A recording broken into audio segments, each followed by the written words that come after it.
for many people, the meaning of work is to put food on the table, to have a shelter, to just get the basics of life, and um, that is as valid as to be able to be psychologically fulfilled by the kind of work you do. I mean, we have to think about what's the future of work as what's the future of populations and society. And that's what Nestor, I think, is trying to say, that we live in these communities and we have to worry about each of us have to worry about the society at large and how we're going to be sure that people are, one, able to sustain themselves and their daily needs. That comes first, and that has to do with either the society taking care of them or for them to find meaningful ways to take care of themselves and find fulfillment through work, right? And so um what I think we're talking about is the opportunity to say that work is a calling, that it has a purpose, in that it has multiple purposes, but a purpose in first providing you with the opportunity to live the kind of life you envision for yourself. And I think the future of work for me has to do with the future of teaching people about work, because there is no such thing as work-life balance. Forget it, those days are over. Work-life balance used to be, when you were the family unit farming and trying to just get the food out of the ground and all sharing the responsibilities, and everybody taking their turn at doing what they needed to be able to harvest the crops. Well, we're well beyond that. And so we have to teach people early on, starting in just the youngest days, that work-life integration, that work is part of your life. And so you have to find ways of taking control of your own destiny in that regard. And we have to start looking at children and helping them to identify their skills and talents, giving them the tools to acquire knowledge, because jobs that we may have in 25 years may not be the jobs you envision in 50 years. So how do you continually become a learner and reskill and take responsibility? And I think, that bears very well for coaches, because, we're here to assist people on that journey of gaining the knowledge that they need, both personally and professionally, right? And it's just really interesting, because just recently I've interacted with several technology entrepreneurs who are developing technologies that people could go on their own guided journeys for their development, to find ways to develop their skills. And one of the products is for what we call the underemployed, people that have not had access to jobs because they don't know the basics: how to apply, how to write a resume, how to be interviewed, how to write an email. We just take those things for granted, and we have to teach those skills. Those are like basic skills. If we want people to be employed, we have to teach them skills that can get them employment, and meaningful employment, and singing to your soul and finding things that give you flow and satisfy you.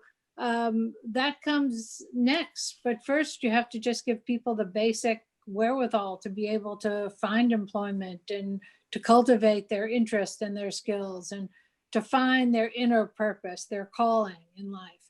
And I think, for me, that's one place we need to start. And then we can't count on organizations anymore to take that responsibility. We have to teach individuals and to be mentors, to take responsibility for their own development, to find ways to go on guided journeys to find their purpose and meaning.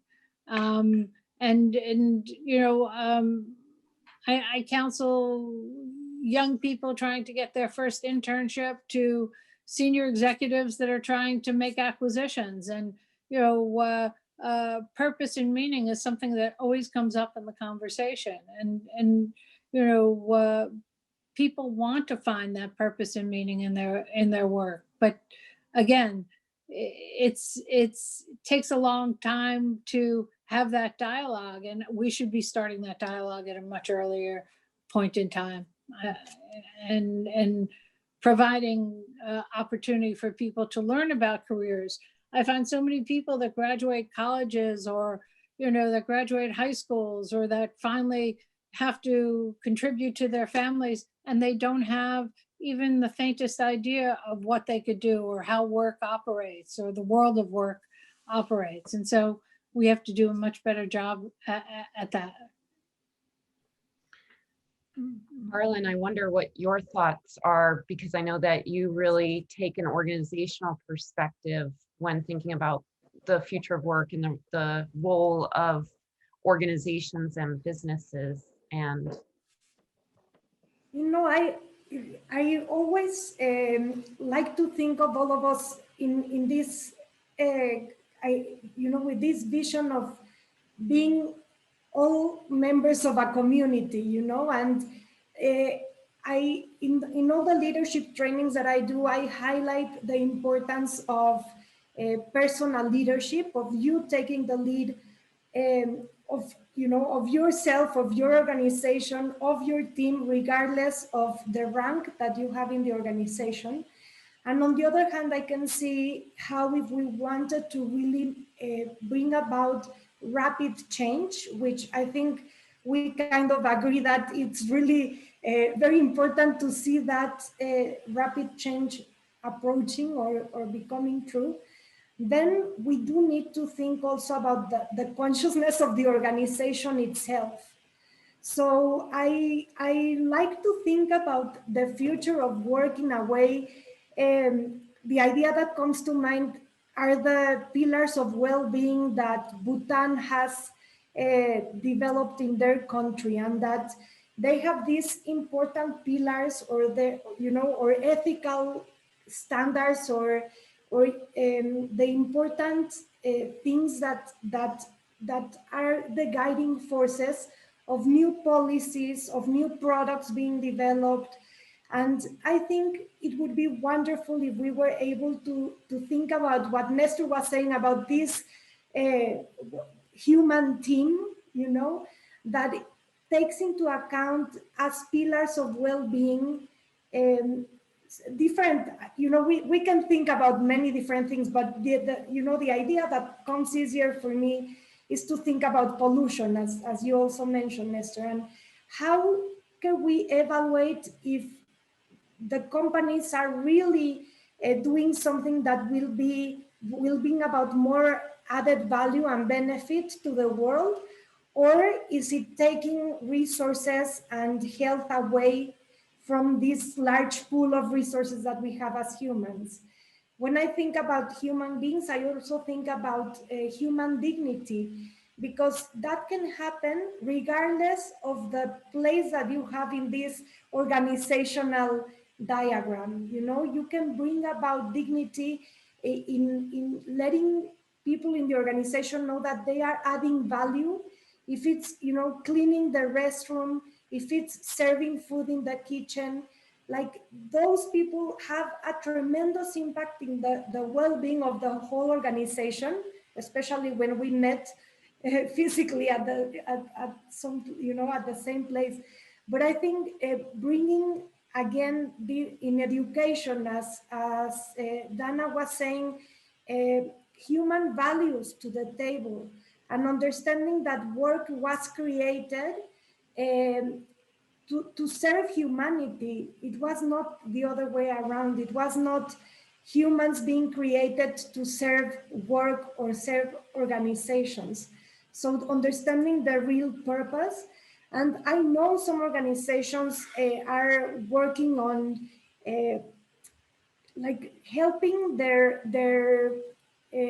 collaborators make their dreams come true. So initiating these dialogues where we can see what does, what do people in our organization value, and how can we be of service and become servant leaders to make those wishes come true and to enable or be of service for those people to take on the leadership in their own lives.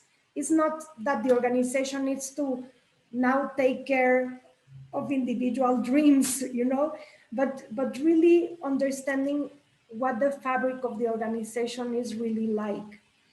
Um, and I want to just mention two other things. One is the importance of autonomy in organizations, like people feeling they are autonomous and they can really bring about change for themselves and for the world around them. And this idea of intrapreneurship that I talked to you about, which is this capacity that some people have in organizations to become active leaders and entrepreneurs within organizations. And that has, I think, is proven. I don't know that it has proven totally, but it's proven to be a nice way to invite more autonomy, more leadership, more creativity, and also a sense of purpose and meaning to the workplace.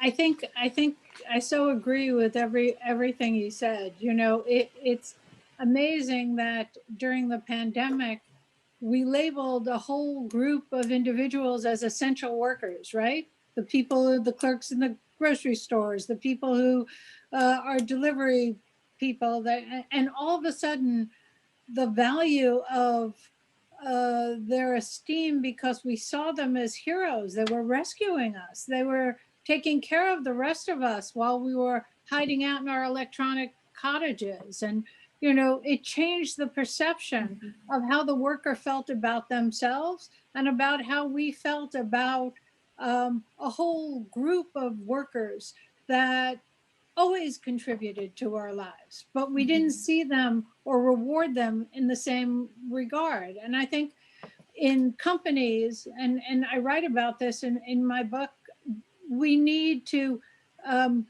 always say to people, you're doing a good job at what you do really well. And they don't have to move up a ladder to get more money or more status or more rewards in the system.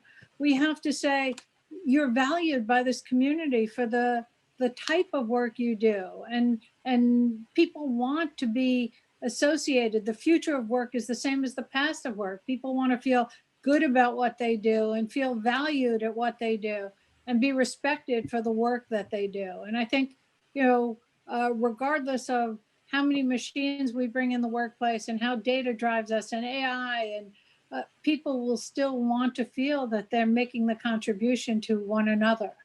That's the point I was trying to make about anthropologically, we're social creatures. We want to be we want to live communally, and autonomy is really important, because if we micromanage and don't give people a voice and an opportunity to feel like, they can be their authentic selves at work, then, again, going to the future, that's going to be as problematic for organizations, because you want people to feel that they can bring innovation, bring ideas, bring their authentic self to work.